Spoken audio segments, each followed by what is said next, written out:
नमस्कार. आपल्या अजून एका नवीन ब्लॉगमध्ये तुमच्या सर्वांचं मनापासून स्वागत. तर मी आज तुमच्यासोबत शेअर करणार आहे माझं पूर्ण दिवसभराचं रुटीन. तर हा ब्लॉग पूर्ण नक्की बघा आणि तुम्हाला आवडला तर मला कमेंट करून नक्की सांगा. तर आजची सकाळची सुरुवात जी होत आहे ती होत आहे त्रिदाच्या टिफिनने. तर वार होता बुधवार तारीख 29. त्या दिवशीचा ब्लॉग मी तुमच्या सगळ्यांसोबत शेअर करत आहे. तर आज टिफिनचा मेनू होता बटाट्याचे पराठे. त्यांच्या स्कूलचे मेनू हे ठरलेले असतात, त्याप्रमाणे आपल्याला बनवून द्यावं लागतं. तर आज बटाट्याचे पराठे बनवायचे होते. तर पटापट असे पराठे मी बनवायला घेतले आहेत.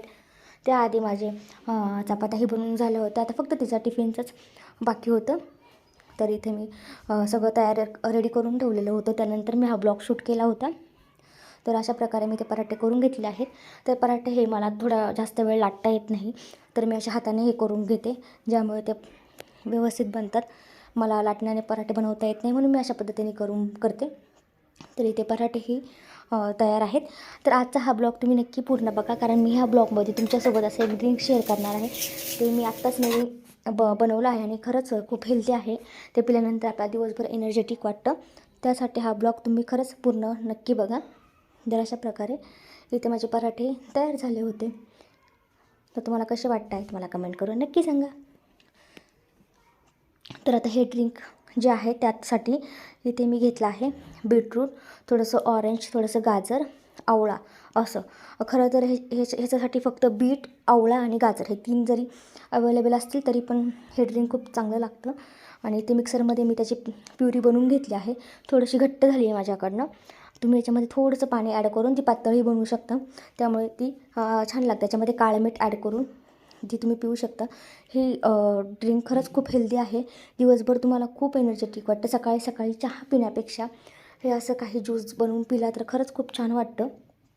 तर त्यानंतर मी योगाला जाऊन आली होती, फ्रेश झाली आणि त्याच्यानंतर आज मी केला होता हेअर वॉश. माझे केस थोडेसे लांब असल्यामुळे मला हेअर वॉश हा सकाळी सकाळी करता येत नाही, कारण खूप वेळ लागतो.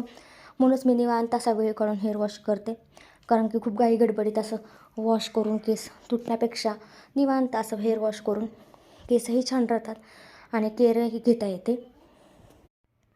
खरं तर ओल्यामध्ये केव्हाच केस विंचरायचे नसतात. शक्यतो केस धुतल्यानंतर त्याला थोडंफार सिरम लावलंच पाहिजे केसांना. त्याच्यामुळे केसांचं टेक्स्चर हे खूप छान राहतं दिवसभर. आणि थोडेसे हाताने त्यांचा गुंता काढून घ्यायचा. कंगव्याने कधीही केस ओल्यामध्ये विंचरायचे नसतात, त्यामुळे आपले केस खूप जास्त प्रमाणात तुटले जातात. त्यानंतर आता इथे आली होती त्रिदा आणि आज होती त्यांच्या स्कूलमध्ये होतं गुरुपौर्णिमेचं सेलिब्रेशन. तर त्यांच्या टीचरने सांगितलं होतं घरी गेल्यावर मम्माच्या पाया पडायचं. तर ती माझ्या पाया पडून दाखवत होती. टीचरने सांगितल्यामुळं मी पाया पडते मम्मा असं तिचं चाललेलं होतं आणि 2 वेळा तिने माझ्या पाया पडून दाखवलं. तर अशी असतात ही लहान मुले. आणि आता वेळ होती संध्याकाळची. खूप प्रसन्न वातावरण होतं आणि इथे हा माझा कढीपत्ता. ह्या कढीपत्त्याची वाढच होत नाही, काम होत नाही, मला कमेंट करून नक्की सांगा. तर आता मी इथे सकाळचा तर चहा पूर्णपणे स्किप केलेला आहे, पण संध्याकाळचा चहा मी अजूनही पीत आहे, कारण पूर्णपणे चहा बंद करू शकत नाही, त्याला वेळच लागतो.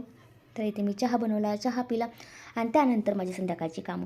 क्लिनिंग. इथं असं दिवसभर त्रिजाने पूर्ण घरात पसारा केलेला असतो. दिवसभर ती खेळत असते, लहानच आहे. सगळीकडे भांडे असतात तिचे, म्हणजे ते सगळं असं क्लीन करून मला घ्यायचं असतं संध्याकाळचं. तर हा ब्लॉग तुम्ही शेवटपर्यंत नक्की बघा.